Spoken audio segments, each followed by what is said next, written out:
Married जैसे case में mostly मर्दों का क्या कंसर्न रहता है? मैरिटल कोविड से ज्यादा बड़ी बीमारी है। लोगों को नहीं पता मैरिटल का मतलब आज की डेट में हस्बैंड वाइफ के रिलेशन कंसेंट माना जाता है कि वो है।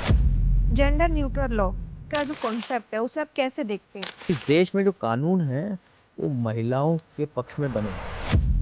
कि लोग कोर्ट को पुलिस को दुश्मन समझते हैं, तो जिसने केस डाला she has to prove, you don't have to worry and you just have to follow the rule, follow the law। बच्चे को टूल की तरह यूज किया जाता है, बच्चे की पढ़ाई छुड़वा दी जाती है, बच्चे को रिलोकेट कर दिया जाता है, बच्चे को कोर्ट कचहरी में घुमाया जाता है। कोर्ट मना करते हैं लेकिन फिर भी एक सिंपैथी, एक अपना आप दिखाने के लिए कोर्ट में प्रेजेंट किया जाता है। हमारे मेंबर हैं मुंबई में, उन्होंने लगभग 7-8 साल 10 साल अपना केस लड़ा। वो अपनी बेटी से मिलने के लिए कोर्ट में एप्लीकेशन लगाती, उसकी मदर उसे कोर्ट में लेके जाती थी लेकिन पिता से नहीं मिलती थी, ना उसे बताती थी कि तेरे पिता ने एक एप्लीकेशन लगाई तो उससे मिलने के लिए। अब जब आप इक्वालिटी की बात करते हैं आर्मी में, एयरफोर्स में, हर जगह पे, तो फिर आप इक्वालिटी क्यों नहीं करते? उनके खाते में 5,000 2,000 क्यों डाले? और अगर वो सक्षम नहीं है, वो दिव्यांग है, स्पेशल, चाहे वो आदमी हो या औरत, दोनों को मिलना। मेरे को तो यहाँ से 500 मिलेंगे, 5,000 मिलेंगे, 10,000 मिलेंगे, मेरा महीने का चल जाएगा। चले ना चले, लेकिन मुझे तो मिल रहा है तो मैं छोड़ दूँ। माँ ने अपने बेटे पे मोलेस्टेशन का केस डाल दिया कि इसने मेरे को प्रताड़ित किया। पेरेंटल एलिनेशन क्या होता है और इसका बच्चों पर क्या असर पड़ता है? जिस पति के झगड़े में बच्चा होता है, वो दोनों नहीं समझते लड़ाई हस्बैंड वाइफ की है, लेकिन जो इम्पैक्ट कोर्ट कचहरी बच्चे के दिमाग पर डालता है, चाहे वो आपको आज दिख रहा है या नहीं दिख रहा है, लेकिन वो हमेशा रहेगा उसके दिमाग में, उसके जहन में। बहुत सारे ऐसी जगह पे केसेस हुए हैं, दिल्ली में भी और बाहर भी। पिता ने अपने बेटे या अपनी बेटी के साथ गलत हरकत करी, पॉक्सो केसेस लगाए गए। जितने भी आपने कोर्ट केस देखे हुए हैं उनमें एक ऐसी कौन सी कॉमन चीज आपने देखी है जहाँ पे आजकल की जो शादियां हैं वो सीधा कोर्ट तक पहुंच जाती है? कॉमन चीज है, वो है ईगो क्लैश, वो है मैं। तो जैसे कुछ अमाउंट फिक्स होता होगा, जैसे उसका बच्चा है तो इसके लिए और आपके लिए गुजारा बत्ता का कुछ लिमिट है? उसमें बहुत सारे सर्कमस्टांसेस हैं, हर केस अलग होता है, हर केस में अलग अलग प्रावधान है, अलग अलग सर्कमस्टांसेस आते हैं। क्या हम जो फॉल्स केसेस होते हैं और जो जेन्युइन डिस्प्यूट्स होते हैं उनके बीच में कंफ्यूज हो जाते हैं, जिससे जो हमारा एक केस होता है उतना लंबा खिंच जाता है? कोर्ट्स इस चीज़ को इंश्योर करते हैं कि दोनों के साथ जस्टिस हो, चाहे वो हस्बैंड हो या वाइफ हो। इसमें सारे जो केसेस आते हैं इसके अंडर में वो सारे मिस यूज वाले ही आते हैं? कोई आपके पास ऐसा कोई रियल एग्जांपल है जो आपने देखा हो? बहुत सारे हैं। कोर्ट ने बोला है आपने 5 साल तक कोई कंप्लेंट नहीं करी, पति ने डिवोर्स डाल दिया, तो आपने 490 डे क्रिमिनल केस डाल दिया, तो कोर्ट बोलता है कि 5 साल बाद क्यों आए? आपके साथ अगर ऐसा कुछ हुआ था तो आप पहले ही आते। नमस्कार दोस्तों, मैं अंजलि। स्वागत है आपके अध्याय के एक और न्यू पॉडकास्ट में। क्या आजकल की शादियों का ब्रेकिंग पॉइंट इतना नाजुक हो चुका है कि छोटी सी बात के पीछे हम सीधा कोर्ट तक पहुंच जाते हैं? क्या हम फॉल्स केसेस और जेन्युइन डिस्प्यूट्स के बीच फर्क समझने में पीछे रह गए हैं? क्या कानून और ये समाज मिलकर हमारे जो रिश्ता है, जो शादी है एक, उसको लीगल बैटर फील्ड बना रहे हैं? आज हम समझेंगे इन्हीं सवालों के जरिए मैरिज, जस्टिस और रियलिटी, और वो एक बच्चा जो उन कपल्स के जो कोर्ट के चक्कर लगा रहा है उस बीच में कितना कुछ सफर कर रहा होता है, बट उसके बारे में कोई नहीं सोचता। आज हम बात करेंगे इन सब चीज़ों के ऊपर। तो ये पॉडकास्ट बहुत खास होने वाला है क्योंकि आज हम बात करेंगे अपनों के ही उन छोटी-छोटी बातों को, उन छोटी-छोटी समस्याओं को जो वो घर पे नहीं सुलझा पाते, सीधा कोर्ट तक पहुँच जाते हैं। तो बने रहिए इस पॉडकास्ट में। आज के जो हमारे मेहमान हैं, जिन्हें आप बहुत पसंद करते हैं, एडवोकेट मनीष जी, आपका बहुत-बहुत स्वागत है। नमस्कार। कैसे हो सर आप? बढ़िया, बहुत बढ़िया। सर पॉडकास्ट शुरू करें? जी बिल्कुल। सर, अभी तक की जितने भी आपने कोर्ट केस देखे हुए हैं, उनमें एक ऐसी कौन-सी कॉमन चीज़ आपने देखी है, जहाँ पे आजकल की जो शादियाँ हैं, वो सीधा कोर्ट तक पहुँच जाती है? देखिए, अब सिचुएशन, सर्कमस्टांसेस सबके साथ अलग होते हैं, बट हुँ। जो कॉमन चीज़ है, वो है ईगो क्लैश। वो है मैं, चाहे वो हस्बैंड हो, चाहे वो वाइफ हो, चाहे हस्बैंड की पेरेंटल फैमिली हो, चाहे वाइफ की पेरेंटल फैमिली हो। बिल्कुल। तो ईगो क्लैश और मैं जो है वो सेल्फ डिस्ट्रक्टिंग है। लोगों को नहीं समझ आता कि आप पहले दिन, चाहे 2 साल, कोई 5 साल या 10 साल, अल्टीमेटली इन सारी चीज़ों का रेज़ोल्यूशन जो होगा, वो आपस में बैठ के, चाहे वो कोर्ट के द्वारा हो, चाहे वो आपके मित्रों द्वारा हो, चाहे वो आपके नियर एंड डियर वंस हो, उन्हीं के साथ होगा और वो एमिकेबली सेटलमेंट ही एक राइट डिसीजन है, चाहे वो स्टार्टिंग में हो, चाहे वो बीच में हो। इसीलिए courts, even supreme court of India भी मीडिएशन पे बहुत ज़्यादा फोकस करता है हुँ। और मीडिएशन के थ्रू ही एमिकेबली सेटल कर लिया जाए एक डिस्प्यूट जो है, जिसमें ना कोई हारे, ना कोई निराश हो कि मेरे को बोलने का मौका नहीं मिला या मुझे संतुष्टि नहीं, तो दोनों का एमिकेबल सेटलमेंट से ही होता है, चाहे वो आज हो जाए, चाहे वो 10 साल बाद हो जाए। तो लोगों को ये चीज़ समझनी चाहिए कि क्यों इतना चक्कर लगाए लंबा, पहले ही कर लें। समझ जो है वो देर से आती है, कइयों को जल्दी आ जाती है, कइयों को देर से आती है, लेकिन अल्टीमेट रिज़ल्ट यही है। और कुछ बहुत ही कम क्वांटिटी में, बहुत ही कम ऐसे केसेस होते हैं जिसमें जेन्युइनली आपको लगता है कि हमारे से नहीं सुलझा जा सकता, कोर्ट ही सुलझाएगा। हुँ। लेकिन at the end of the day court भी एक सीमा है, उसको नहीं लांघ सकता। मीडिएशन प्रोसेस भी जो है उसका भी एक सीमा है, उसको नहीं लांघ सकते। लेकिन एमिकेबल डिस्प्यूट मुझे नहीं लगता, चाहे वो फैमिली डिस्प्यूट्स हों, चाहे वो कोई और डिस्प्यूट हो, बिजनेस डिस्प्यूट हो, जो एमिकेबली सेटल नहीं हो सकता। पॉइंट आता है ईगो का, हुँ। पॉइंट आता है मैं का। अगर आप उसे साइड रखेंगे तो I think it can be solved. Correct sir, बिल्कुल। सर, क्या हम जो फ़ॉल्स केसेस होते हैं और जो जेन्युइन डिस्प्यूट्स होते हैं, उनके बीच में कन्फ्यूज़ हो जाते हैं, जिससे जो हमारा ये केस होता है, वो उतना लंबा खिंच जाता है?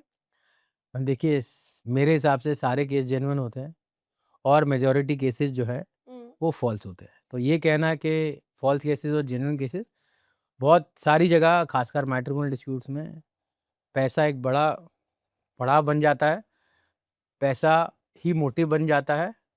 तो वहाँ पर चीज़ें एग्जैजरेट करके दिखाई जाती है, बताई जाती है। कोर्ट्स इस चीज़ को इंश्योर करते हैं कि दोनों के साथ जस्टिस हो, चाहे वो हस्बैंड हो या वाइफ हो, और मोस्ट इम्पॉर्टेंटली बच्चे के साथ जस्टिस हो। Welfare of the child courts के प्रावधान में सबसे ऊपर है। Welfare of the child is most Paramount consideration. तो वहाँ पर फॉल्स केस और जेन्युइन केस में से पहले जो आता है वो आता है वेलफेयर। लायबिलिटीज़ डिफाइंड है, क्या लायबिलिटीज़ है, बट उस चीज़ को गलत तरीके से प्रेजेंट किया जाता है, हुँ। उसको बढ़ा चढ़ा के दिखाया जाता है, बढ़ा चढ़ा के मांगा जाता है एज अ प्रेशर टैक्टिक या एज अ टूल। तो वो चीज़ें फिर ख़राब होती चली जाती है और उसके बाद फिर वो लीगल डिस्प्यूट में आती है। एंड कोर्ट्स ने उसको गाइडलाइंस दी हैं बहुत सारे केसेस में हुँ, जो हुँ। इम्प्लीमेंट होती है। और मुझे नहीं लगता अगर कोर्ट्स में कुछ लैंडमार्क जजमेंट्स वर्डिक्ट्स नहीं आए होते तो शायद आज और ज़्यादा केसेस होते, चाहे वो मेंटेनेंस के होते, चाहे वो और किसी चीज़ के कस्टडी के होते। बट कोर्ट्स ने बहुत अच्छे से डिफाइन कर रखा है कि किसको मेंटेनेंस मिलेगा, किसको नहीं मिलेगा, किस लेवल तक मिलेगा। अब तरीके से आप लड़ेंगे, अच्छी तरीके से अपने आप को प्रेज़ेंट करेंगे तो मेंटेनेंस जो है वो रिजेक्ट भी होती है, मेंटेनेंस दिलवाई भी जाती है। हुँ, हुँ। Child is the paramount consideration. जहाँ पे बच्चा है, वहाँ पे बच्चे का वेलफेयर दोनों को देखना चाहिए और कोर्ट्स भी देखते हैं। और वहीं से ये चीज़ें बढ़ते बाद में एमिकेबल सेटलमेंट पे आती है या स्टार्टिंग में एमिकेबल सेटलमेंट पे आई थी, तो कोर्ट्स भी चाहता है कि वॉलंटरी एमिकेबली डिस्प्यूट्स रिज़ॉल्व हो जाए, चाहे साथ रहना हो, चाहे अलग रहना हो। कोर्ट्स आल्सो वांट कि मीडिएशन के प्रोसेस के थ्रू इन चीज़ों को आगे बढ़ाया जाए और एमिकेबली सेटल हो जाए। करेक्ट। सर, जैसे अभी हम मेंटेनेंस की बात कर रहे हैं, तो आज के दौर में महिलाएँ भी कमा रही हैं बराबर। तो जब महिलाएँ बराबर कमा रही हैं, तो मेंटेनेंस कितना रिलेवेंट रह जाता है? देखिए मैम, कमाना और कमा के उसको एडमिट करना सबसे बड़ी चीज़ है। मेजॉरिटी केसेस में एडमिशन नहीं आता है, उसमें डिस्प्यूट रखा जाता है या एक टाइम पे उसको नौकरी छोड़ दी या आपने नौकरी स्विच करी, उस टाइम में आपके पास 1 महीना या 2 महीना जब आपका नोटिस पीरियड है या आप अलग रहे, तो उस टाइम पे केस डाल दिया जाता है और बोल दिया जाता है कि मैं वर्किंग नहीं हूँ, और उसके बाद भले ही केस कोर्ट में साल भर चले, 2 साल चले, तब वो उसको एडमिट करते हैं, या फिर अगर एग्रेसिवली उसको कंटेस्ट करते हैं हस्बैंड्स, तो वहाँ पर आरटीआई से डाटा निकाल के, या फिर बाकी तरीके से जो कोर्ट्स में एफिडेविट देना होता है, उसके थ्रू मेंटेनेंस डिनाई होता है। बट मेजॉरिटी ऑफ केसेस में जहाँ एडमिशन भी होता है कि आई एम वर्किंग, तो ये बोला जाता है I am unable to maintain. तो वहाँ पे लायबिलिटी खड़ी करने का एक पॉइंट बन जाता है। पॉइंट बन जाता है कोर्ट की कंसिडरेशन में लाने का। भले ही कोर्ट जब फैक्ट्स को एनालाइज करेगा, एडजुडिकेट करेगा मैटर को, और जब उसपे सुनवाई होगी, तो तब समझ आता है कि वो 1 लाख कमा रही हैं और खर्चा 40,000 का ही है, और 2 लाख रुपए माँग रखे हैं, कोई हुँ। उसके उसके बनता है या नहीं बनता, तो उसमें आता है। बट इनिशियल स्टेज पे तो यही बोला जाता है कि उसके पास आय का साधन नहीं है, या जो common cut copy paste style है उसमें यही बोला जाता है कि उसके पास आय का साधन नहीं है, या हुँ। वो अपने माता-पिता पे, भाई-बहन पे बोझ है, हुँ। और उसके पास उस स्टैंडर्ड ऑफ लिविंग में रहने का अधिकार है। हुँ, बिल्कुल। तो इस चीज़ें ऐसे प्रेज़ेंट की जाती हैं कोर्ट्स में। हुँ। जी। तो ऐसे सिचुएशन में जो हमारा इनिशियल स्टेज होता है, यहाँ पे मर्दों को अपनी फाइनेंशियल स्टेज जो स्थिति होती है, उसके बारे में बता देना चाहिए कि नहीं बता देना चाहिए कि मैं इस लायक हूँ, इतना ही दे सकता हूँ? क्योंकि उनके ऊपर फिर उल्टा प्रेशर बनेगा कि नहीं आपको 2 लाख ही देना है और उनकी स्थिति है नहीं इतना देने की। बिल्कुल, तो कोर्ट्स में मैम एक 2020 में भी जजमेंट थी, उससे पहले भी थी। तो उसमें कोर्ट्स ने गाइडलाइंस दी हुई हैं कि आपको अपना शपथ पत्र देना है, एक इनकम एंड लायबिलिटी एसेट्स और कितने आपके लायबिलिटीज़ हैं, उसका एक एफिडेविट देना है, बैंक स्टेटमेंट देनी है। हुँ। जनरली जब केस फाइल होता है, as per supreme court of India, आप जब केस फाइल करें तो आपको सब कुछ साथ देना होता है, लेकिन नहीं दिया जाता, क्योंकि पहले बार में दे देंगे तो शायद केस रिजेक्ट हो जाए, तो वो लिंगर ऑन किया जाता है। बट हम न्याय प्रयास फाउंडेशन में जितने हमारे पास मेंबर्स आते हैं, तो हम उनको यही बोलते हैं कि आप पहले दिन आप अपना सारा एफिडेविट सच लिख के दीजिए। हुँ। आप उसमें आपकी वाइफ़ क्या करती है, कितनी आपकी लायबिलिटीज़ हैं, हुँ। कितने आपके एसेट्स हैं, हुँ। डिस्क्लोज़ करिए, और मेरिट पे कंटेस्ट करें, तो आपको बेटर चांस है, मेरिट पे डिसाइड होगा। बिल्कुल, दैट इज़ मोस्ट इम्पोर्टेंट।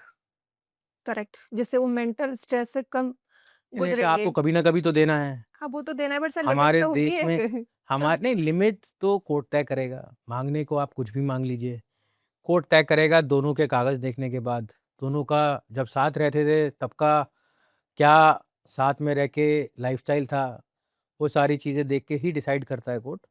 और क्या आपको जेन्युइन नीड है, वो कोर्ट दिखाई देता है। लग्ज़री के लिए कोर्ट गुजारा भत्ता नहीं देता।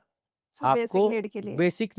बेसिक नीड्स कोई बोलता है कि मुझे ड्राइवर भी चाहिए, मुझे फ्लाइट की टिकट भी चाहिए, मुझे वीज़ा भी चाहिए, मुझे घूमने के लिए भी चाहिए। हुँ। कई-कई जगह पे तो लोगों ने अपने पेट्स की मेंटेनेंस के पैसे भी माँगे हैं, अच्छा, तो उसका तो कोई एंड नहीं है, करेक्ट। लेकिन कोर्ट डिसाइड करता है दोनों के मेरिट्स पे कागज़ देखने के बाद। सर कोर्ट की तरफ से क्या बेसिक नीड्स होती हैं जो प्रोवाइड कराई जाती हैं? कोर्ट की तरफ से तो जो भी केस डालता है, महिलाओं के लिए लीगल एड फ्री है। हुँ। भले ही आप कुछ कमाते हों या ना कमाते हों, whether you are a CFO of a company earning 5 crore, 2 crore, तब हुँ। भी आपको लीगल एड मिलता है। हुँ। कुछ स्टेट्स में 2 लाख, किसी में 4 लाख है हस्बैंड्स के लिए, मेल्स के लिए, not only husbands, for males, जहाँ पे अगर आपकी आय आईटीआर जो है, इनकम टैक्स रिटर्न्स साल की जो है वो 4 लाख से कम है, तो आपको फ्री लीगल एड मिलती है। अगर आप स्पेशली एबल्ड हैं, दिव्यांग हैं, तो आपको कोई लिमिट नहीं है। तो कोर्ट ये प्रोवाइड करता है, फ्री एंड फेयर लिटिगेशन हो, लीगल एड प्रोवाइड करी जाए दोनों पार्टीज़ को हुँ। फॉर जस्टिस, वो प्रोवाइड करता है। महिलाओं के केस में आप कमाती भी हैं, तो भी आपको फ्री में मिलता है, और पुरुषों के केस में आपकी एक हर स्टेट की अपनी सीमा है, उसके हिसाब से 4 लाख, दिल्ली में 4 लाख रुपए है। अच्छा। अगर आप 4 लाख से कम कमाते हैं, तो हुँ। आपको फ्री लीगल एड के लिए आप एंटाइटल्ड हैं। बाकी कोर्ट माँगता है 3 साल की बैंक स्टेटमेंट्स हैं, हुँ, हुँ। और आपके आईटीआर्स हैं, और उसके अलावा आपका सैलरी स्लिप्स हैं, या कोई आपकी एसेट्स लायबिलिटी एफिडेविट है, वो सब माँगता है। उसके बाद गुजारा भत्ता बांधता है, मेंटेनेंस बांधता है, इंटरिम मेंटेनेंस जिसे बोलते हैं, हुँ, जो मेरिट पे डिसाइड होता है जब तक केस चलेगा। उसके बाद जो फाइनल मेंटेनेंस या फाइनल मॉनेटरी कंपनसेशन जो होता है, वो तब दिया जाता है जब केस प्रूव हो जाता है। कि जेन्युइन है। जेन्युइन है या नहीं है, तब मॉनेटरी रिलीफ या कंपनसेशन कोर्ट में प्रावधान है, वो हुँ, तब मिलता है। लेकिन केसेस वहाँ तक पहुँचते नहीं हैं, असली लड़ाई है बेसिक इंटरिम मेंटेनेंस, फिर उसके बाद सेटलमेंट, उसके बाद डिले टैक्टिक्स, क्योंकि प्रूव करना है, जिसने केस डाला है उसे प्रूव करना है। बिल्कुल लेकिन करना जब आपको एक मॉनेटरी रिलीफ मिल जाता है तो आप डिले करते हैं, और हमारे देश में वैसे ही 5 करोड़ केस पेंडिंग है, तो जस्टिस आसान नहीं है, डिलेड है, तो वो भी एक बहुत बड़ा फैक्टर है। कुछ अमाउंट भी लिमिट है कि इतना ही अमाउंट मिलेगा? जैसे सारी चीज़ें हो गई सेटल, 5 साल के बाद या जितने भी साल, तो जैसे कुछ अमाउंट फिक्स होता होगा, जैसे उसका बच्चा है तो इसके लिए और आपके लिए गुजारा भत्ता का कुछ लिमिट है? देखिए, उसमें बहुत सारे सर्कमस्टांसेस हैं, हर केस अलग होता है, हर अच्छा, केस में अलग-अलग प्रावधान है, अलग-अलग सर्कमस्टांसेस आते हैं। तो बच्चा है तो बच्चे की क्या एज है, बच्चे की क्या नीड्स हैं, tuitions, school fees, transportation fees उसका, वो सारी चीज़ें कोर्ट कंसिडर करता है, and the paying capacity of the father, father. तो वो है। सबसे पहले तो वही देखा जाता है, हुँ, आपकी कैपेसिटी कितनी है, बिल्कुल। वो देखा जाता है। सो सेक्शन 489 ए 498 है, हाँ, 498 ए। ए यस सर। तो इसका जो कानूनन पर्पज़ है, वो क्या है? और ग्राउंड रियलिटी में अभी क्या हो रहा है? देखिए मैम, अगर आप या आपके जितने भी व्यूअर्स हैं, अगर वो आज गूगल पे, चैट जीपीटी पे या किसी भी एआई पे जाएँगे या सिर्फ बोलेंगे most misused section in India, तो 498 ए करेक्ट, आईपीसी आता है। अब बिल्कुल। जो बदल के नए प्रावधान में अलग सेक्शन आ गया है, लेकिन that is the most misused section in this time, और कोर्ट्स ने भी बहुत बार बोला है, हुँ, अलग-अलग जजमेंट में बोला है, it is a hmm. Harassment tool, it is a tool to settle their scores. आपसी लड़ाई, आपसी झगड़े को सुलझाने के लिए क्रिमिनल ऑफेंस डाला गया। तो 498 ए में आज से 30 साल, 40 साल, 50 साल पहले, जब सती प्रथा कभी नहीं थी, बहुत कम थी, लेकिन हत्याएँ होती थी, उससे बचाने के लिए, क्रूअल्टी से बचाने के लिए था। लेकिन आज की डेट में ना दहेज लिया जाता है, ना दिया जाता है, ना आज की डेट में वो क्रूअल्टी होती है, और उसकी डेफ़िनेशन बहुत बड़ी है। क्रूअल्टी, मेंटल क्रूअल्टी बहुत बड़ी डेफ़िनेशन है। वो डिफाइंड अलग-अलग टर्म्स में है, लेकिन उसको एक क्रिमिनल एंगल देने के लिए उसको बहुत बड़ा करके दिखाया जाता है।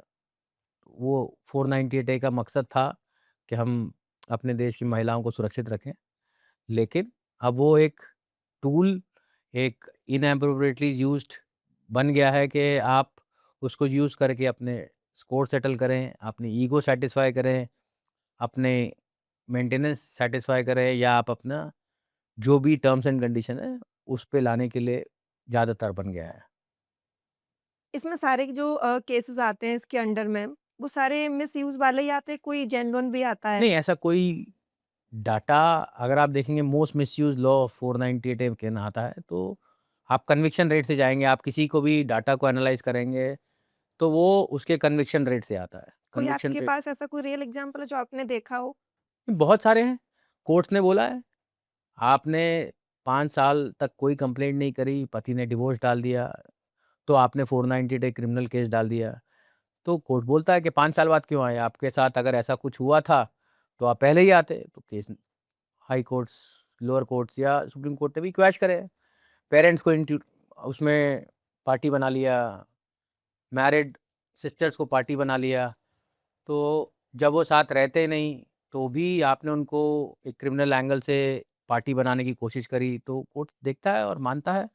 प्रूफ तो जिसने केस डाला उसे ही करना है, लेकिन उससे भी ज़्यादा ज़रूरी क्या है, कोर्ट में अलग-अलग तरीके से हर चीज़, हर केस अलग होता है। किसी में 2 साल बाद डाल दिया, किसी में कोई पुलिस कंप्लेंट नहीं है, कोई मेडिकल रिकॉर्ड नहीं है, तो कन्विक्शन रेट जो है that is very low, almost 1%। तो 100 में से 1% आज लाखों करोड़ों केस हैं, आधे केस सेटल हो जाते हैं हुँ, किसी न किसी स्टेज पे आके। बिल्कुल। लेकिन ऐसे बहुत सारे हैं जिसमें एक्विटल आता है, कन्विक्शन नहीं होता है। तो यानी कि जो आपने बोला कि 498 ए में क्रूअल्टी हुई मेरे साथ, वो आप प्रूव नहीं कर पाए। तो कन्विक्शन रेट नहीं है, किसी भी चीज़ को अगर आप एनालाइज़ करेंगे तो उसके डाटा से करेंगे। एनसीआरबी का डाटा है, पब्लिक फोरम में है, बहुत सारे आरटीआईज़ के माध्यम से भी निकाला जा सकता है। आप निकालें, जहाँ भी रहते हैं, जहाँ भी आपको जिस राज्य का चाहिए तो आपको मिल जाता है। सर, ऐसे जब केस होता है अ, मिसयूज़ वाला, जो लेडीज़ मतलब जानती भी नहीं है फिर भी कर देती हैं, जबकि उनके साथ जनरली ऐसा कुछ हुआ भी नहीं होता है। तो इस टाइम पे जो वो इंसान होता है, उसको जो फर्स्ट टाइम नोटिफ़िकेशन मिलता है कोर्ट केस का, तो मेंटली अपने आप पर क्या प्रेशर फ़ील करता है? देखिए मैम, यही सबसे बड़ी दुविधा है कि लोग कोर्ट को, पुलिस को दुश्मन समझते हैं और उनको लगता है कि हमने कुछ किया नहीं तब भी हमें कोर्ट का नोटिस आ गया या पुलिस से कॉल आ गया। तो आपको डरना नहीं है और यहीं पे न्याय प्रयास फाउंडेशन का रोल आता है हुँ, हुँ। कि आपको डरना नहीं है। आपको आपने कोई गलत नहीं किया और ये मैट्रिमोनियल डिस्प्यूट है, इसमें कोई अरेस्ट नहीं होता है। इसमें कोई भी सज़ा नहीं होती, सज़ा का प्रावधान यहाँ पर है जब आप कोर्ट का कोई ऑर्डर का उल्लंघन करें या फिर आपके खिलाफ कोई भी चार्जेस में आप कन्विक्ट होते हैं। तो लोगों को ऐसा लगता है पुलिस से थाने से फ़ोन आ गया तो पता नहीं क्या होगा। वो चाहते हैं कि मेरे को मैं बस वहाँ जाके सब बता दूँ, वीडियो रिकॉर्डिंग दे दूँ, अपना एविडेंस दे दूँ और उसके बाद मेरा केस वहीं पे ख़त्म हो जाए। बट ऐसा होता नहीं है। सबसे पहले जो सबसे बड़ा इश्यू आता है, आपके पास जब कोई कोर्ट से नोटिस आता है, समन आता है या पुलिस थाने से कॉल आता है, तो आपको डरना नहीं है। आपको अपनी बात रखनी है, आपको आपके लीगल राइट्स पता होने चाहिए। इंक्वायरी होती है, इंक्वायरी के बाद मीडिएशन होता है, काउंसलिंग होती है और उसके बाद अगर वो मीडिएशन सेटल नहीं होता, काउंसलिंग फेल हो जाती है तो एफआईआर होती है। और लोगों को लगता है आज एफआईआर हो जाएगी, कल अरेस्ट हो जाएगा। इन केसेस में कोई भी 498 हो या बाकी उसके साथ 406 हो या बाकी जो भी है, हुँ। उसमें कहीं से कहीं तक अरेस्ट नहीं होता है। अगर आप कोर्ट की गाइडलाइंस फॉलो कर रहे हैं, तो आपको आपका लीगल राइट पता होना चाहिए। आपको पता होना चाहिए कि आपके पास क्या-क्या प्रावधान है, आपको बोलने का मौका मिलेगा, लेकिन लोग पैनिक होते हैं। पेरेंट्स का नाम आ जाता है, एक्सटेंडेड फैमिली का, मैरिड डॉटर्स का, मैरिड सिस्टर्स का नाम आ जाता है, तो वहाँ पर लोग पैनिक होते हैं। मेरे पिताजी को जाना पड़ेगा, उन्होंने तो कुछ किया नहीं, मेरी बिल्कुल, बहन को जाना पड़ेगा, वो तो यहाँ रहती भी नहीं है, वो करेक्ट। तो इंडिया में नहीं रहती है, हुँ, उसका कैसे आ गया? हुँ। मैं प्रूफ़ दिखा दूँगा। तो पहले होती है इंक्वायरी, इंक्वायरी के बाद सारी चीज़ें सुनी जाती हैं, दोनों पक्षों को सुना जाता है और उसके बाद काउंसलिंग कराई जाती है, मीडिएशन कराई जाती है। वो स्टैंडर्ड प्रोटोकॉल बनाया हुआ है पुलिस ने और कोर्ट्स ने भी। तो आपको डरने की ज़रूरत नहीं है, आपको लीगल राइट्स पता होने चाहिए। आपको कब कौन बुला सकता है, कब आपके पेरेंट्स को बुला सकता है या नहीं बुला सकता। पुलिस बोलती है आप सबको आना पड़ेगा, आपको किसी को नहीं ले जाना, आप हस्बैंड हैं, आप उनको ले आप जाइए, हुँ। पति-पत्नी का झगड़ा है, तो पेरेंट्स को नहीं लेके जाना है, आपको पुलिस फ़ोर्स नहीं कर सकती। जब तक आपको फॉर्मल नोटिस ना आए इंक्वायरी का, तब तक आप मत जाइए। जब तक आप आरटीआई से कंप्लेंट जो आपके खिलाफ महिला ने दी है, हुँ। पत्नी ने दी है या उसके पिता ने दी है या किसी ने कम जो भी कंप्लेंट वो आपके खिलाफ जो कंप्लेंट है उसको आप आरटीआई से निकालें, उसे पढ़ें, उसके बाद ही अपना बयान दीजिए। कोई ज़रूरत नहीं है आपको पहले ही जाके बयान देना है। पैनिक आप होने उन्हें की। बोलिए नोटिस भेजिए, नोटिस ऑफ अपीयरेंस भेजिए, इंक्वायरी जॉइन करूँगा, मीडिएशन कराना है, मीडिएशन कराइए, काउंसलिंग करानी है, फैमिली स्ट्रक्चर बचाना चाहता हूँ। जो भी आपकी बातें हैं वो रखिए और उसका पूरा एक प्रोटोकॉल है, पढ़ के जाइए, समझ के जाइए। आपको कोई फ़ोर्स नहीं कर सकता कि आपको आज ही आना पड़ेगा। आप हो सकता है देश में ना हो, शहर में ना हो, आपका ऑफ़िस हो, तो आप बिल्कुल, उनसे टाइम लीजिए, बिल्कुल। कोई डरने की ज़रूरत नहीं है। हुँ। पुलिस मध्यस्थता का रोल करती है, कोर्ट मध्यस्थता का रोल करता है आपके डिस्प्यूट समझाने में। लेकिन उसे ऐसे प्रोजेक्ट कर दिया जाता है कि आपको लगता है कि मेरे को क्रिमिनल बना दिया, ऐसा नहीं है। आपके खिलाफ कोई एफआईआर नहीं होती बिना सुने आपको। आपको सुनने के बाद ही एफआईआर होगी, तो ये आपको पता होना चाहिए। सो जैसे अभी हम लीगल राइट्स की बात कर रहे थे, तो मोस्टली जो मर्द होते हैं, उनको अपने लीगल जो राइट्स होते हैं, उनके बारे में बात करने में या फिर जानने में बहुत ज़्यादा हेजिटेशन होती है। तो इसमें नया प्रयास फाउंडेशन उनकी कैसे मदद करता है? देखिए, न्याय प्रयास फाउंडेशन सिर्फ़ इसी उद्देश्य से बना था कि आदमी को पता रहे, उसकी फैमिली को पता रहे कि उनके क्या लीगल राइट्स हैं। कितने देश में कानून हैं जो महिलाओं के लिए है और हुँ। कितने कानून हैं जो पुरुषों के लिए है। और आप उससे कैसे बच सकते हैं, आप उसमें कैसे आगे आपको बढ़ना है, उसकी लाइफ साइकिल क्या है, उस चीज़ को लेके ही आपको आगे बढ़ना है। बहुत लोग सोचते हैं कि मैं थाने जाऊँगा तो वकील लेके चला जाता हूँ, मैं 4 लोगों की पंचायत ले जाता हूँ। आप अकेले जाइए, हुँ, एंट्री होगी, आपको सुना जाएगा, उसके बाद आपको प्रॉपरली वहाँ पर एंटरटेन किया जाएगा, उसके बाद काउंसलिंग होगी, तो आपको घबराना नहीं है। बहुत लोगों का मिसकंसेप्शन है, दुविधा है, डर है कि अरेस्ट ना कर लें, एंटीसिपेटरी बेल ले लेते हैं, वो सारी चीज़ें नहीं करनी है, कोई ज़रूरत नहीं है। अभी तो आपके खिलाफ कोई मुकदमा नहीं है, कोई एफआईआर नहीं है, अभी तो इंक्वायरी है कंप्लेंट के ऊपर। तो आपको आपके लीगल राइट्स पता होने चाहिए। यहीं पे न्याय प्रयास फाउंडेशन अपना रोल अदा करता है एज़ अ एनजीओ कि आपको हर सैटरडेज़ हम ऑनलाइन सेशन लेते हैं। हर संडेज़ को हमारी फिज़िकल मीटिंग्स होती हैं, बैंगलोर में, मुंबई में, दिल्ली एनसीआर में, हुँ। लुधियाना में, जयपुर में। अलग-अलग लोग साथ मिलते हैं, बात करते हैं, तो 1 और 1 11 यहीं से बनते हैं। तो हम लोगों को समझाते हैं कि आपको घबराना नहीं है, आपको क्या नेक्स्ट कोर्स ऑफ एक्शन लेना है, हमारे ऑनलाइन सेशन जॉइन करना है, आपके पेरेंट्स जॉइन करेंगे, घबरा के कोई भी जल्दबाज़ी में जवाब नहीं देना, कोई बेल नहीं लेनी, कोई वकील की ज़रूरत नहीं है, कोई वहाँ पे ऑलरेडी हाई कोर्ट द्वारा, सुप्रीम कोर्ट द्वारा मान्यता प्राप्त वकील हैं जो मीडिएटर हैं और उनको अपॉइंट किया जाता है सुनने के लिए, तो आपको घबराना नहीं है। पैनिक नहीं होना है, सबसे बड़ा टूल है बिल्कुल, और वहीं से सारी लड़ाइयाँ बहुत आगे बढ़ती हैं और वहीं से दोनों के बीच में ईगो जहाँ से हमने आज पॉडकास्ट शुरू किया आपका, तो बिल्कुल। ईगो मैं इसने मुझे थाने बुला लिया, इसने मेरे पिता पे ऐसा बोल दिया, तो मैं भी करूँगा। उसने मेरे पिता उस दिन तुम्हारे घर आए थे, तो आज मैं थाने बुलाऊँगा, चक्कर कटाऊँगा। ये सारी चीज़ें ही एक सिंपल केस को लिटिगेशन कॉम्प्लिकेटेड बना कॉम्प्लिकेटेड होता देती है। हैं। बिल्कुल, यही होता है और लोगों को लगता है मैं थाने जाके मैं अरेस्ट करा दूँगी और इसको चक्कर कटवाएँगे तो इससे हरासमेंट होगा तो जल्दी सेटल हो जाएगा। लेकिन चीज़ें जब ऐसी कागज़ी रूप में कोर्ट कचहरी में आती हैं तो चीज़ें बढ़ती हैं। 4 केस आप डालेंगे, 4 केस आप डालेंगे। उसके बिल्कुल, बाद वो आप लिटिगेशन में जा रहे हैं तो आप भी खर्चा करेंगे, वो भी करेंगे। तो ultimately at the end of the day आपको सबसे पहले सोचना है कि आपको घर बसाना है तो आप ऐसे चीज़ें ना लिखें। आप एमिकेबली हाई कोर्ट में जाके मीडिएशन रिक्वेस्ट कर सकते हैं। कोर्ट में जाके मीडिएशन हुँ। उसमें ना कोई एलिगेशन ना कोई काउंटर एलिगेशन, कोई भी पार्टी जा सकती है। हाई कोर्ट जाएँ, मीडिएशन लें, मीडिएशन लें, ना आपने कोई केस दायर किया है, ना आपने कोई कंप्लेंट करी है। तो वहाँ पर ऐसी चीज़ों को जल्दी सुलझाया जाता है। क्योंकि दोनों तरफ से कोई मनमुटाव नहीं है अभी तक। सिर्फ़ डिफरेंस ऑफ ओपिनियन है या कोई ना कोई ऐसी बात है, तो वहाँ पर आप मीडिएशन में जाएँ, कोई केस ना डालें, कोई एलिगेशन या काउंटर एलिगेशन ना करें, तो आपका केस शायद जल्दी सुलझ सकता है। लेकिन चीज़ों को जब बढ़ा-चढ़ा के लिखा जाता है, हुँ, तो फिर वो चीज़ें बढ़ती हैं। बढ़ती जाती हैं। क्रिमिनल एंगल डाला जाता है, तो फिर दूसरी पार्टी को भी ये है कि मेरे को भी अपने आप को दिखाना है, मुझे भी अपना पॉइंट ऑफ व्यू रखना है, तो वो कोर्ट कचहरी में जाता है। तो वहाँ चीज़ें फिर एक्ज़ैजरेट होती हैं और फिर लीगल जर्नी जो है इट्स वेरी हार्ड। बिल्कुल, हरासमेंट भी है, पैनिक भी है, मॉनेटरी वो भी है, लेकिन अल्टीमेटली जो हम शुरू से बोल रहे हैं कि लड़ाई मैं की है, बिल्कुल, मुझे तो झुकना नहीं है। बस वही है।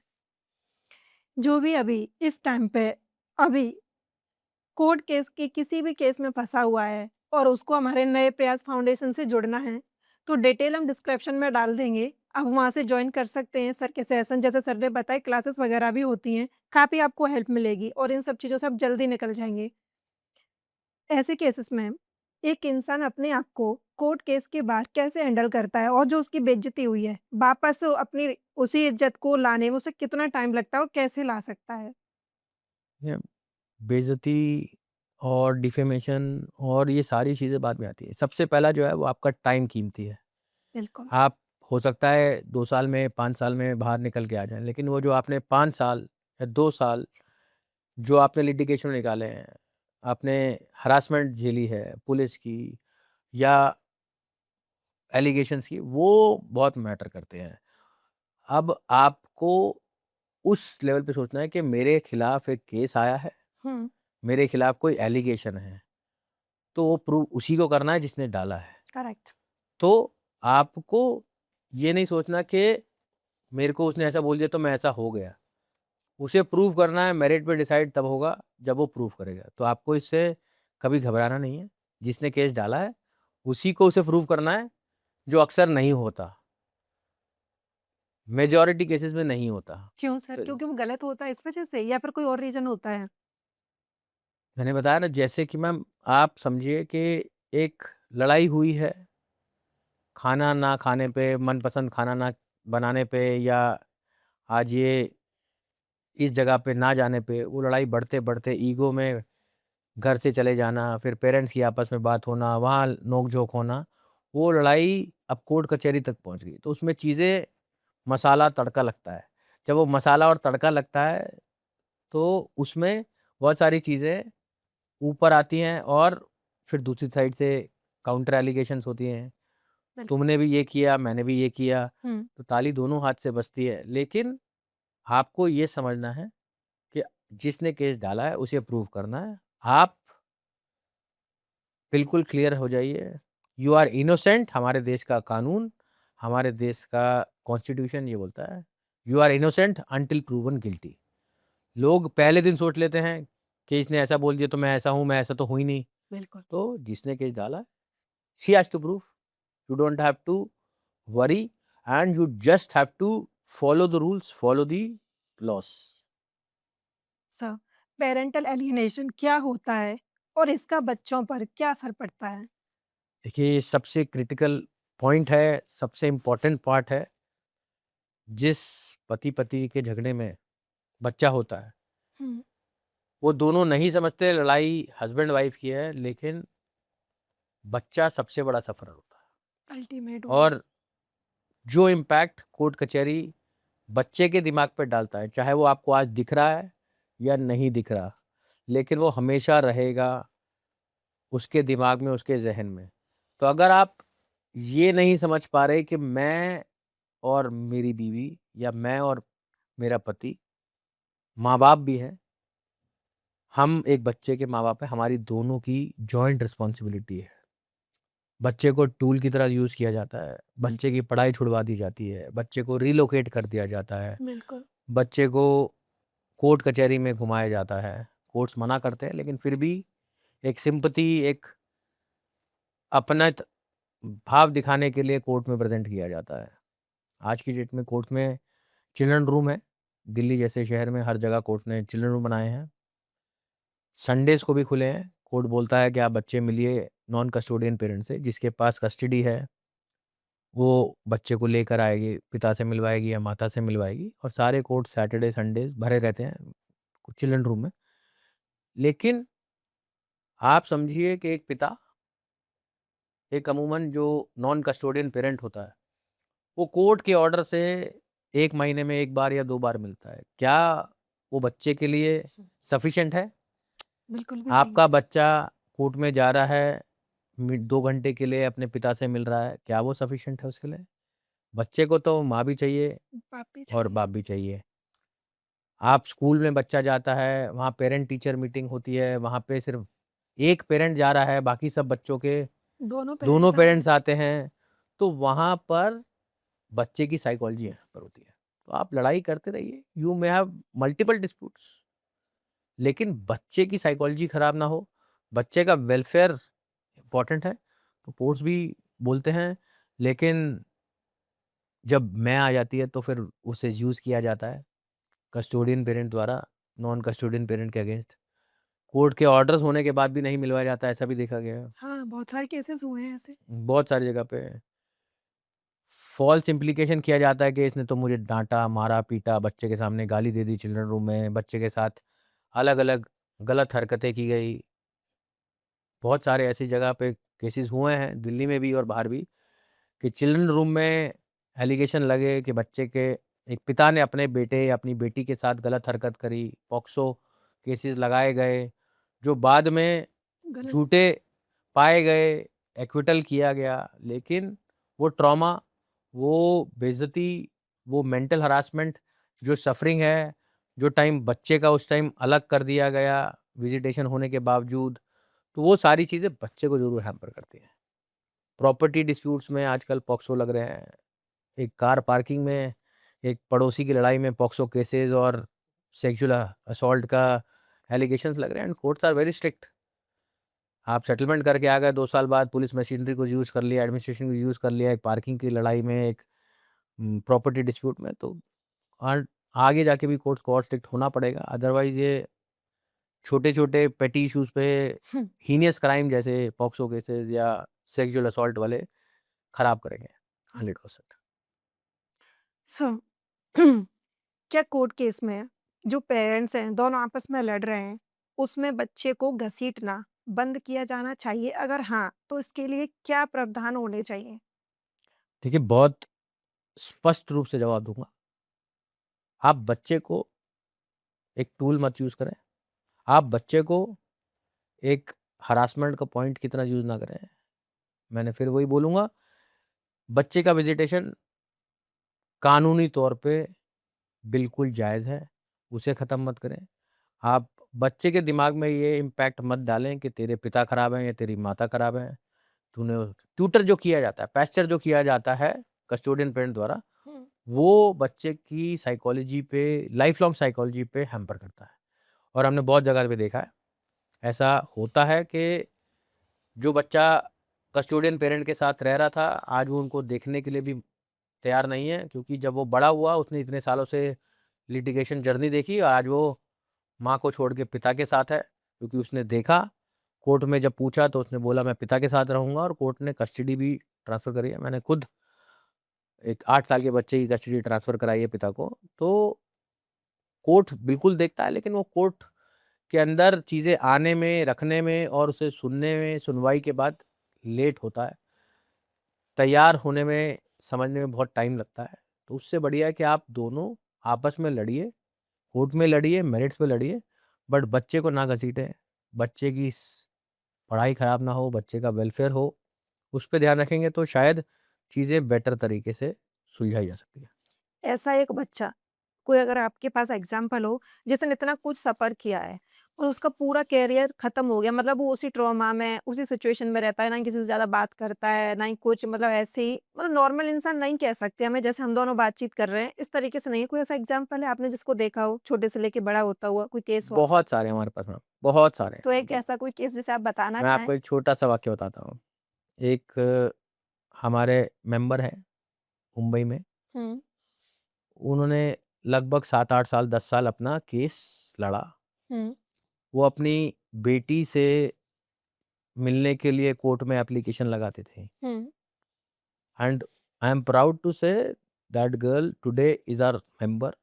उन्होंने हमारे को बहुत सपोर्ट किया। हमारे जो फादर्स हैं, जो बच्चों अपने पिता से नहीं मिल पा रहे, उनको बहुत सपोर्ट किया। She is very active. Her hmm, name is Gauri Ahire. हुँ, वो मदर के साथ रही। हुँ, मदर के साथ रहने के बाद उसने जब देखा, जब वो बड़ी हुई, जब उसने कागज़ प समझे तो देखा कि वो हर बार कोर्ट में जाती थी।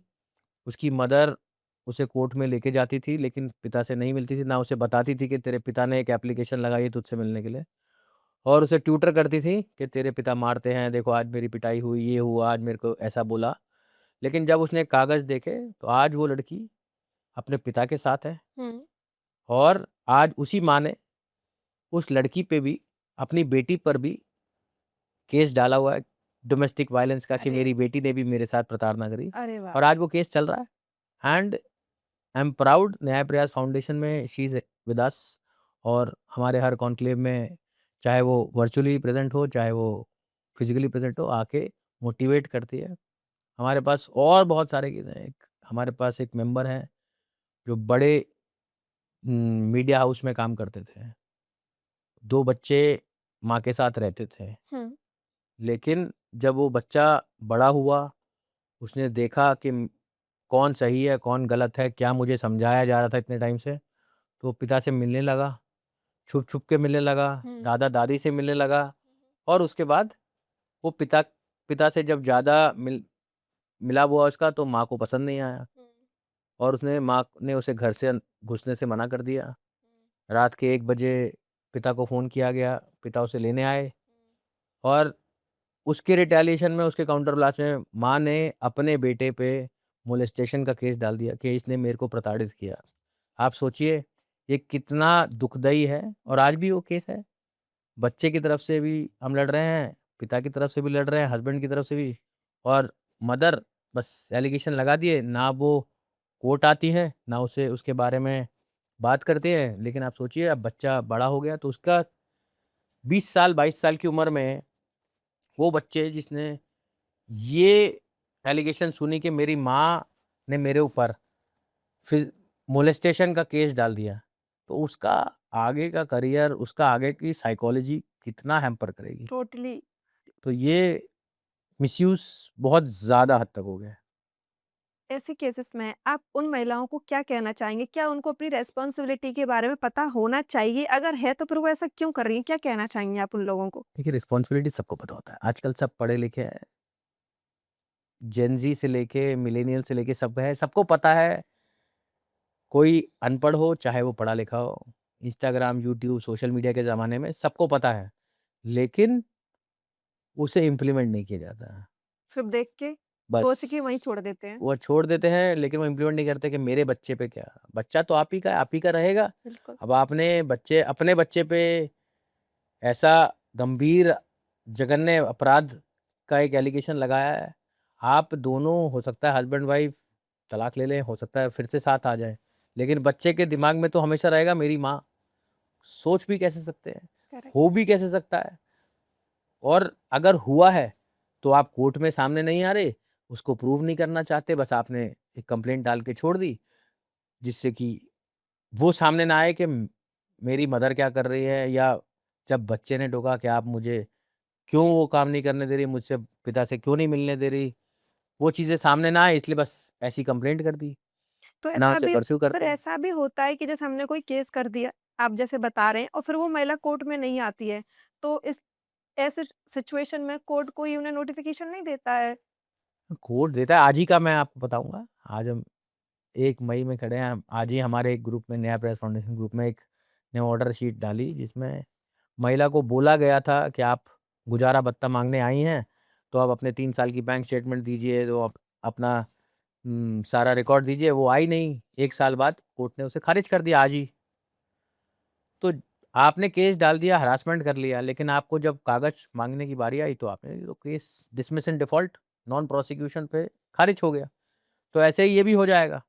कुछ टाइम बाद। लेकिन बच्चे के ट्रॉमा तो हमेशा रहेगा। बिल्कुल रहेगा। एक आधार कार्ड से लिंक्ड है, बच्चे का एक क्रिमिनल केस उसके ऊपर हुआ है, वो तो हमेशा हिस्ट्री में रहेगा। बिल्कुल तो रहेगा। वो आगे तक जाएगा और हमेशा उसके दिमाग पे हैम्पर करेगा। ये एक बहुत बड़ी दुविधा है। बिल्कुल। क्या इंडिया में शेयर्ड कस्टडी रियलिस्टिकली पॉसिबल है? ऐसी कोई भी चीज़ नहीं है इंडिया या कहीं बाहर के पॉसिबल ना हो। हमारा देश का कानून यही बोलता है और इम्प्लीमेंटेशन में कमी है। बिल्कुल। सारी चीज़ इम्प्लीमेंटेशन पे आती है ग्रास रूट लेवल से। कोर्ट ने ऑर्डर दे दिया और आप नहीं मिलवा रहे, फिर आप कंटेम्प्ट डालेंगे, फिर आप उसमें अलग तर्क लगाएँगे, सालों खर्च हो जाएँगे। तो बच्चे का टाइम तो खत्म हो गया, जो उसको हुँ, छोटी उम्र से बड़ी उम्र में चाहिए। दोनों का साथ चाहिए, वो तो खत्म हो गया, वो तो आप वापस ला नहीं पाएँगे। तो अल्टीमेट सफ़र तो बच्चा ही है। बिल्कुल ऐसा है। बहुत इम्पोर्टेंट मतलब बोल सकते हैं उन दोनों के बीच का जो पार्ट है जो सफ़र कर रहा है। बिल्कुल, बिल्कुल। वो तो इट्स अ हार्श रियलिटी कि आप उसको उस टाइम को कभी वापस नहीं ला पाएँगे। कभी नहीं ला सकते। राइट। बचपन बहुत प्रिसाइज़ टाइम होता है। तो देखिए प्रेशियस से ज़्यादा वो आपकी पूरी ज़िंदगी आपके साथ चलता है। आज हम याद रखते हैं हम वहाँ गए थे पापा-मम्मी के साथ, आज हम वहाँ गए थे, 20 साल पहले हमने फ्लाइट ली थी या ट्रेन में गए थे, शताब्दी में, तो याद रहता है। तो बच्चे को क्या याद आएगा 20 साल पहले मैं कोर्ट गया था, मैं 1 घंटे के लिए पिता से मिलता था, या मुझे ऐसा सिखाया जाता था कि पिता ने मारा है, पीटा है, घर से निकाल दिया, लेकिन असल बात कुछ और थी। तो वो उसके दिमाग में हमेशा रहेगा और वो उसे हमेशा इम्पैक्ट करेगा। उसकी खुद की पर्सनल लाइफ़ में, उसके आगे फ्यूचर में हमेशा याद रहेगा उसे। और वो भुलाना बहुत मुश्किल है। कोर्ट यही कोशिश करता है कि बच्चे को टूल की तरह यूज़ ना किया जाए और बच्चे के उस पे इम्पैक्ट ना आए। लेकिन लड़ाई में फिर सामने आ जाता है सब कुछ, और अल्टीमेटली कभी ना कभी तो बच्चे को पता लगेगा, उसके पास इतनी शक्ति होगी, उसके पास इतनी समझ आ जाएगी कि वो समझ जाएगा कौन गलत था, सही है, कौन सही कौन था। गलत है, करेक्ट, बट वो टाइम वापस नहीं आएगा। बिल्कुल सही। सब मैरिटल रेप जैसे केस में मोस्टली मर्दों का क्या कंसर्न रहता है? नहीं, मैरिटल रेप कोविड से ज़्यादा बड़ी बीमारी है। हुँ, लोगों को नहीं पता, मैरिटल रेप का मतलब आज की डेट में हस्बैंड वाइफ के रिलेशनशिप में कंसेंट माना जाता है कि वो है। हुँ, आप पति-पत्नी के दाम्पत्य जीवन में हैं, तो अगर आप उसमें कंसेंट, जो माना जाता है कि कंसेंट है दोनों का, कोई भी हस्बैंड वाइफ अगर फिजिकल इंटीमेसी, वो कंसेंचुअल माना जाता है। वो उस चीज़ को ख़त्म करना चाहते हैं। चार दीवारी के अंदर का जो बातचीत है, उसे क्रिमिनल रूप दिया जा रहा है, देने की कोशिश करी, एंड हमने या बाकी बहुत सारी संस्थाओं ने और यूनियन ऑफ इंडिया ने इसका घोर विरोध किया है, हुँ, और आज भी honourable supreme court of India में ये पेंडिंग है। हस्बैंड वाइफ के रिश्ते में रेप जैसा अपराध के बारे में नहीं होना चाहिए। हस्बैंड तो इस ये एक ऐसा पेंडेमिक है, अगर ये आता है तो हमारा फैमिली सिस्टम कोलैप्स करेगा। बिल्कुल करेगा। हस्बैंड एंड वाइफ का रिलेशनशिप से ज़्यादा फैमिली स्ट्रक्चर है, कुटुंब व्यवस्था जो इस देश की है, एडमिनिस्ट्रेटिव व्यवस्था जो है, सारे कोर्ट कचहरी, गुजारा भत्ते से ज़्यादा बेल, और रेपिस्ट, एक पिता को रेपिस्ट बोल दिया जाएगा, एक पति को रेपिस्ट का दर्जा दिया जाएगा। कल रात को आपकी लड़ाई हो गई और सुबह उठ के आप रेपिस्ट बन गए, जबकि वो शायद एक सोने की चेन या एक सब्जी के ऊपर हुई है, लेकिन आपने उस पे कि इसने मेरे साथ रात को ज़बरदस्ती करी, जबकि ऐसा कुछ नहीं था। तो प्रूफ कैसे होगा? कौन उसे बोलेगा कि वो मर्ज़ी से हुआ है, कौन मर्ज़ी से नहीं हुआ? वो कौन प्रूफ करेगा? बहुत लेकिन बहुत एक मुश्किल हो जाएगा सर ये वाला केस तो। चार दीवारी के अंदर की चीज़ों को कोर्ट कचहरी में लाके सिर्फ़ आप एक रेपिस्ट का टैग लगा देंगे हस्बैंड पे या एक फादर पे, तो वो बहुत बड़ी दुविधा है। इसीलिए यूनियन ऑफ इंडिया ने भी उसे विरोध किया है, और न्याय प्रयास फाउंडेशन या बाकी जो भी संस्थाएँ हैं, जो कोर्ट में हैं, सुप्रीम कोर्ट में, उन्होंने भी इसको विरोध किया है। मामला पेंडिंग है, और हम विश्वास रखते हैं कि इस देश में फैमिली स्ट्रक्चर को ख़त्म ना किया जाए तो ये कानून नहीं आना चाहिए।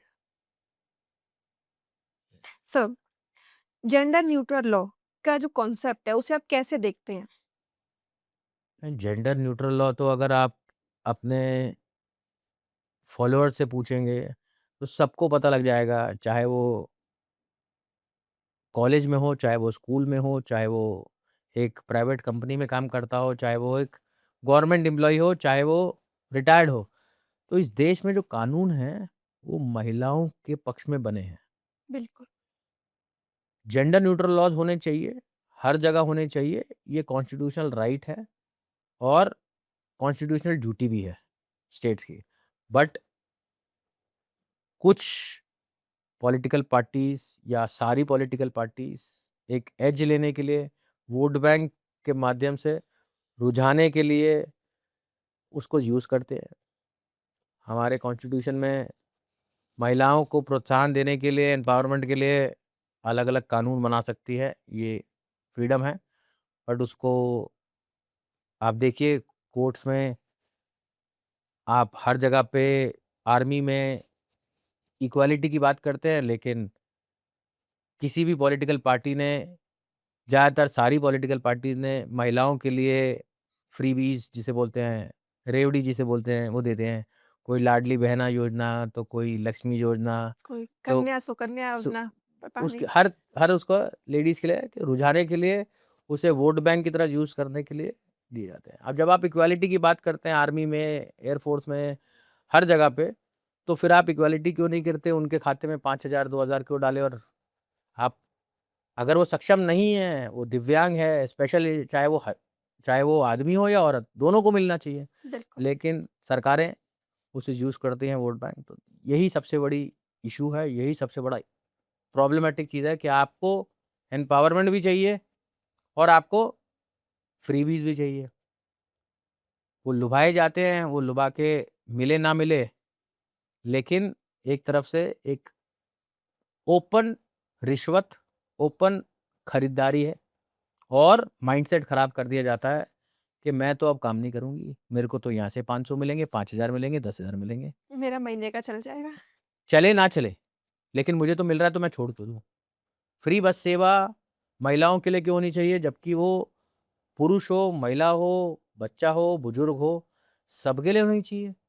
जो सक्षम नहीं है, उसके लिए भी होनी चाहिए, ना कि जो सक्षम है उसको भी दिया जाए। आप सिर्फ़ आप महिला हैं, इसीलिए आपको फ्री बस मिल रही है, तो ऐसा नहीं होना चाहिए। जो सक्षम नहीं है, चाहे वो आदमी हो, चाहे औरत हो, दोनों को मिलना चाहिए। बिल्कुल, दोनों के लिए होना चाहिए। दोनों के लिए equal that is called gender neutral laws, gender neutral policies जो हमारे देश में बिल्कुल नहीं है और उसका गैप बढ़ता जा रहा है आज की डेट में। इसकी वजह से आपको लगता है कि केसेस ज़्यादा बढ़ रहे हैं? बिल्कुल, कोर्ट जस्टिस ऑन व्हील्स जो पहले छोटी जगह पे गाँव कस्बे में चीज़ें आपसी फैसलों से, पंचायत से सुलझ जाते थे, आज वहाँ जस्टिस सिस्टम पहुँच गया है।